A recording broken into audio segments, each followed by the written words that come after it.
Since humans could run, we've been trying to run faster than the other humans. When we domesticated horses, we gave them funny names and raced them. When we invented the car, we invented the NASCAR. And when Nintendo released a series all about living a peaceful life and taking it slow in a village of adorable talking animals, we used the system clock to travel through time and fill our pockets to the brim with bugs and fish. My name is O, and today we're breaking the Animal Crossing series. Break your game.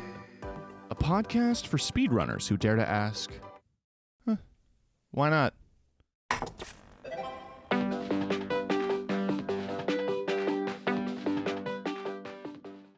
So, hello everyone, I am back, and this time I'm not getting a grade. Alright, Animal Crossing. You know it, you love it. Does it really even have an ending? Well, not really. Sometimes, speedrunning is just picking an objective and sticking a timer in the corner of your screen. This episode, I talked with Dagnel, who streams and makes videos about the Animal Crossing games. His most popular video shows how long it actually takes to get your villagers in New Horizons to fully pay off a bridge. I won't spoil it for you, but I will say it is more than a year. What made me want to talk with him for this episode, though, were his complete museum and golden tools speedruns, 61 hours and 47 hours respectively, and that is with strategic time travel. Hello. How are you doing? Doing pretty good. How about you? I'm alright. What was your first Animal Crossing game? What was your introduction to the series? That was Animal Crossing Wild World back in 2005. I actually stole my sister's copy of it, and that's what got me introduced to the series. But I've had an interest in speedrunning for a while, but mostly from a viewing perspective rather than a perspective of doing it myself. I don't know, it just kind of started when I saw that how successful like challenge formatted YouTube videos are for various games. Mm-hmm. And I decided to do that on YouTube with Animal Crossing, and well, I made a career out of it so far. So that's basically how it started. It's like that old Mythbusters quote where it's like the only difference between messing around and science is writing it down. The only difference between messing around and a speedrun is timing it. Exactly. Adding a timer in the top right, that makes it a speedrun. Exactly. You do really long runs. Your challenge runs, they go for, like over 24 hours. And how do you keep focused and motivated during those super long runs? It's hard to stay focused, and I won't say that I'm 100% focused at all times when I do it, but as far as motivation goes, I guess I'll credit that to stream and YouTube. There is something nice about having a chat there to basically keep me sane, for lack of a better term, while I do it. Because if I was doing that in my own time, off camera, with no one to talk to while I do it, I would absolutely probably never even complete it. For people who are interested in running Animal Crossing, or even, streaming it and coming up with challenges and things, do you have any advice for them? I guess I would say, if you really want to get serious about it, there are like a lot of subtle mechanics in the game. It's not about like following a route, because every island that you go to when you start up a new island is going to be different. The circumstances are going to be different. So I guess it's mostly just like adapting to the different situations that you get. If you have a solid understanding of how the game works, you can probably get a competitive time, but also accept that you're getting into something that's very volatile as far as the chances of, for example, if you're trying to get all the bugs or all the fish, understand that you're going into a category that's basically completely RNG dependent. There is going to be times where you do everything right and you do not get rewarded for it. So if you can accept that and you have a decent understanding of how the game works, then you'll do fine. But again, it's not exactly something that's highly competitive. So if you're looking for a highly competitive speedrunning game, I don't know if I would recommend Animal Crossing. So go into it with a good mindset as well, that maybe you shouldn't take it too seriously, I guess. Are there any particular strategies or techniques that you use that you find particularly interesting for your runs? I don't know if you watch my videos and you know what this is, but it's like the mechanic in the game where, and it's the first Animal Crossing game to do this to my knowledge, but it's like you have to catch a certain amount of fish before certain fish start to spawn. It's called Mm-hmm. total catch requirement. And basically, the rarer the fish or the bug is, the more that you have to catch. And it's kind of very easy to think that maybe in the early game you can catch this really good fish, but in reality, you need to catch a lot of basic fish before you actually get like a coelacanth to spawn, for example. I mean, that's just like a little niche mechanic. Knowing the game is only so much when it's so just RNG dependent. So, but you can do the best that you can in knowing like the sizes of all the fish that you need to get, because of course, unlike the bugs, the fish you don't know what size, or the fish you don't know Mm-hmm. what you're gonna catch before you catch it. So knowing the shadow sizes, um, knowing the behavior of the fish in the water, and that sounds weird, but sometimes fish act differently. Um, like the fish shadows act differently depending on the fish that it is. Mm-hmm. And it's like just little stuff like that. And really, the best way to learn all that is to just figure it out as you go, you know? I feel like the people that speedrun Animal Crossing are the folks that are like, well, there's not many people doing this, and I have time. Yeah, basically. I want a world record, and there's no one else doing it, so free world record, right? I don't know. I find no matter how obscure it is, if you give people a reason to work towards something, they'll do it.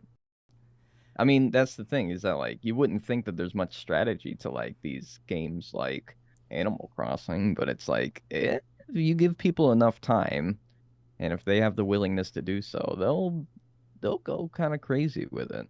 Mm-hmm. I mean, when I was super young and playing City Folk, like we had a guidebook. I think my cousin had the guidebook, and there was just a whole book full of information, of like prices of things and the seasons that certain things would spawn, and that stuff has largely been replaced by wikis, but like there is still a lot to be Yeah. said for games that have a massive amount of things you can learn. They can be studied really well.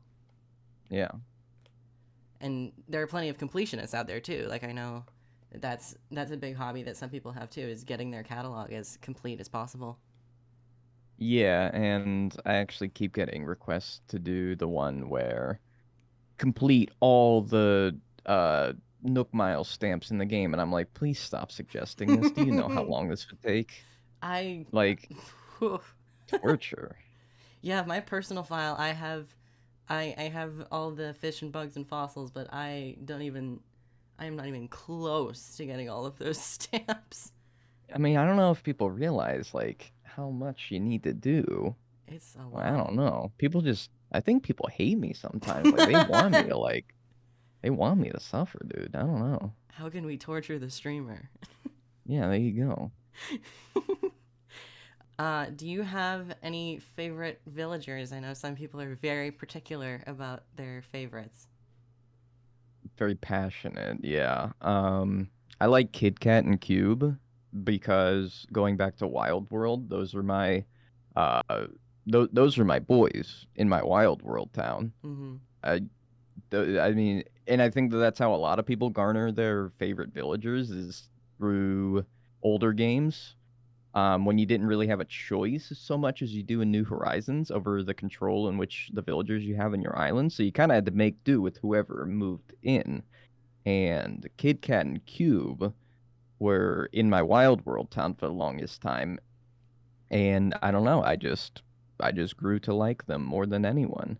Um, but at the same time, I'm not gonna go on passionate rants or threaten anybody for not liking them because a lot of people in the Animal Crossing community get very passionate about that, and I don't really understand it. So just say that I like them, and then that's the extent in which I'll go. I think my favorite's probably got to be either Alfonso or Anka, Oh, because Anka has the same birthday as me, and Alfonso was in my childhood city folk town, and he was my little my little Animal Crossing boyfriend when I was like 7. and we all had. You don't have to be embarrassed. We all had our Animal Crossing crushes. Now we all had them, but Alfonso is the man. That's a great choice. He's a gamer. A pretty common speedrunning strategy for games that have a lot of text is switching your language over to Japanese. Fewer characters to type out means the dialogue goes by just a bit faster. I know a decent amount of people my age who used Animal Crossing and other dialogue-heavy video games to learn to read, but I cannot imagine playing it in Japanese. I did try it in French once, though. I commend you, bilingual Quebecois. DrewPag, who has a handful of world records in City Folk and Wild World, got into running when the community was mostly Japanese runners. So, all my runs for the different categories are on speedruns.com/DrewPag, DRWPAG, and that's the same on Twitch, which is where I stream most of my runs. I first found out about speedrunning it like, I guess 10 years ago or so. I saw some Animal Crossing GameCube races were happening on Speedruns Live, so that seemed kind of cool at the time, but I never really looked into it. And I kind of forgot about it until, I guess it was a little over a year ago. I think it was like November 2020. I randomly went on speedruns.com and looked at some old Animal Crossing games. And specifically at City Folk for the Wii, because I had never seen that game speedrun before, so I was kind of curious about that. And interestingly, I saw that the leaderboard was almost all Japanese runners, which was like, oh, that's odd, but kind of cool. So I followed some of the top names on that list and some of the recent runs, and there's one guy in particular, Yorodoteo542. Shoutouts to him. He streamed very often around that time, and so I followed his stream, and the main category he did was Golden Net, where he tried to catch all the bugs in the game. And watching his stream kind of blew me away. I was just so fascinated at it, seeing this, old game that I love playing casually being played in like such a different way.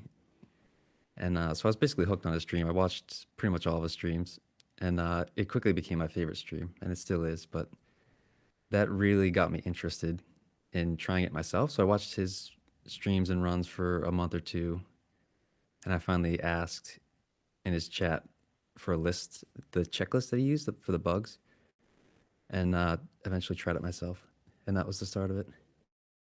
The Japanese community was super supportive when I first started it. I mentioned Teo, and there's just so many other runners that helped out. Like this other guy, Lemon, provided me with an initial checklist that I mentioned for the bugs, and then like other routes as I asked for them for City Folks. That was super helpful in getting started. And then I also do Wild World runs for the DS, and another Japanese runner, Esme, helped me out a whole lot when I was first getting started there. He gave me like tips and suggestions, and he even translated a couple of his routes into English for me, so I'd have something to start with. So yeah, so despite like the language barrier, the cultural barrier, they've been incredibly kind and supportive, even when I'm streaming and stuff. Just like stopping in and saying like, "Hey, good luck," stuff like that. But so it's been pretty cool. It's been very cool meeting some new people online.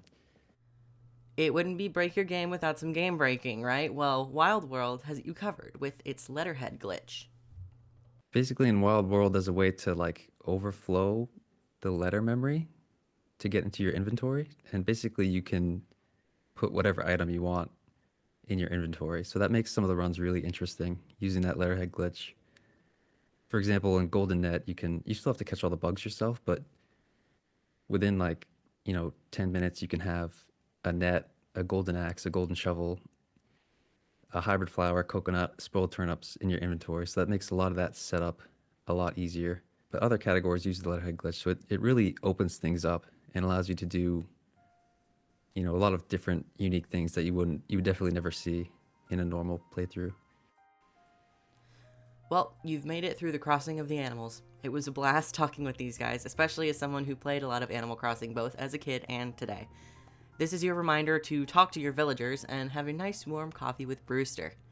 Thank you to Spirit Live, who graciously picked up this show and gave me actual deadlines, and to Dagnel, DrewPags, and Inconsistent for letting me interview them. Once again, the Discord servers on speedrun.com are great places to visit if you're looking to try out a run or just want to make some new friends. I also have a Discord, and I will absolutely be your friend if you ask nicely. Come visit and suggest the next game for the series. Alrighty, see you later, gamers.